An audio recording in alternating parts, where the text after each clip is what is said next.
We can use the trigonometric graphs to find equivalent values for sine theta, cos theta, tan theta, etc. So what we're going to explore here is how we do that using these three graphs. The equivalences that we are going to investigate are these. So we're going to look at how we can show that sine 180 minus theta is equal to sine theta, and how we can find cos 180 minus theta is equal to minus cos theta, and so forth. So let's first of all take a look at sine 180 minus theta. So we're going to go to the sine graph here to look at this. So sine of 180 minus theta, let's take a look at that. So here's our sine graph. I'm going to first of all look at where 180 is, since we're investigating sine of 180 minus theta. I'll write that down. So for all of these, we're going to use theta to be an acute angle. Acute angle is something which is between 0 and 90. So 180 minus theta is, well, 180, and then if we minus theta, let's go theta along here. So that's theta. So 180 minus theta is this value up here. Now we're going to use the property of symmetry to find out what this is equivalent to. So if we then go to find another value which is the same as 180 minus theta, it's there. And what is that? Well, we can see that if we go theta that way, then we must go theta that way as well. So therefore we can say sine of 180 minus theta is exactly equal to sine of theta. So this is our first equivalence that we've shown here. Let's now go and take a look at cos of 180 minus theta. And we want to show that this is equal to minus cos theta. So let's write down cos of 180 minus theta first of all.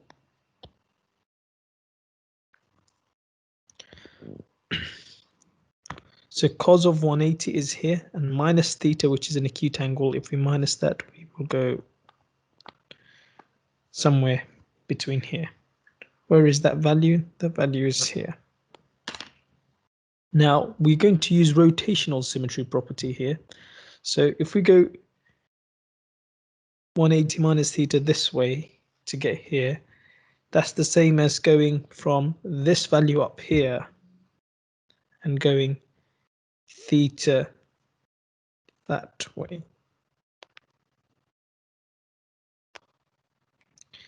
To find this value here.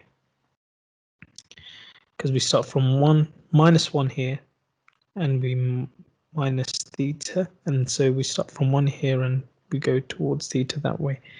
And so then we can see here that this value here is exactly equal to that, but the negative of it. So therefore we can say that cos of 180 minus theta is exactly equal to cos of theta, but the negative of it. Okay. So that's our second one shown. Let's go and take a look at tan of 180 minus theta. So we'll go to our tan graph, find out where tan of 180 minus theta is. So this tan 180 minus theta, well, let's go minus theta along here. And we're finding then this value. Now another value which is equivalent to this would be the same as starting off from here, and we can use the rotational symmetry property here.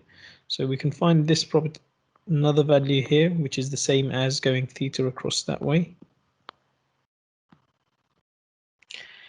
And going theta across that way is the same as going theta across that way to find that same value. So that value here will be exactly the same as this value here, but the only thing here it will be is negative of it. So we can therefore say that tan of 180 minus theta is exactly equal to tan of theta, but the negative of it. Let's take a look at sine of 180 plus theta now. So we go to sine of 180, go to the sine graph there, and we're going to look at sine of 180 plus theta. So let's write that down, sine of 180 plus theta. So sine of 180, there's 180, and we're plussing theta, so we're going, theta is between 0 and 90, so it will end up somewhere along here, and we're trying to find out what that value is equivalent to. Now, that we can see by using the property of symmetry, we can find that same value there. There'll be the same value. So sine of 180 plus theta is actually the same as sine of minus theta. But then sine of minus theta is exactly the same as sine of theta, but the negative of it. So using our properties of symmetry and rotational symmetry, we can say that sine of 180 plus theta is exactly equal to sine of minus theta, or the same as sine of theta, but the negative of it.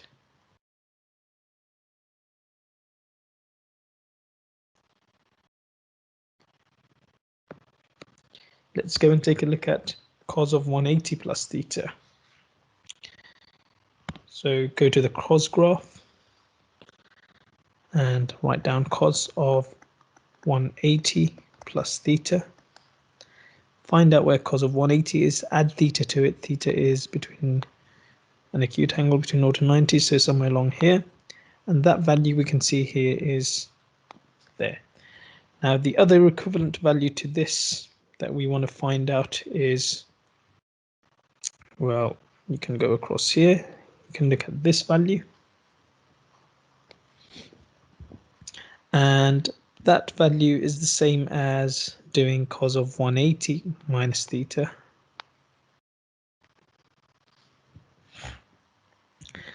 And that theta that we've got from here using rotational symmetry is the same as theta going that way to get to us this value. So this will be exactly the same, but the negative of that value. So these two values are exactly the same, but one's the negative and one's positive. So we can then say that cos of 180 plus theta is actually equal to cos of theta, but negative of it.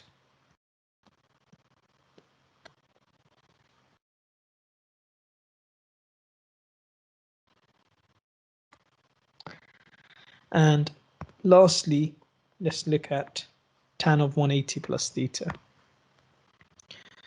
So tan of 180 plus theta.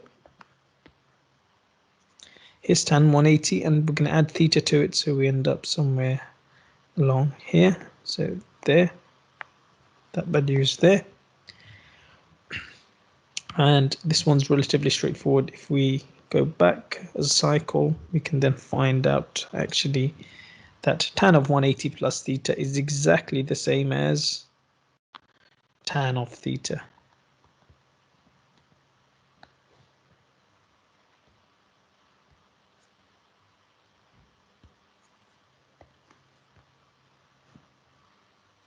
So here we have shown all of these properties to be true using the properties of rotational symmetry and symmetry of the sine graph, cos graph, and tan graph.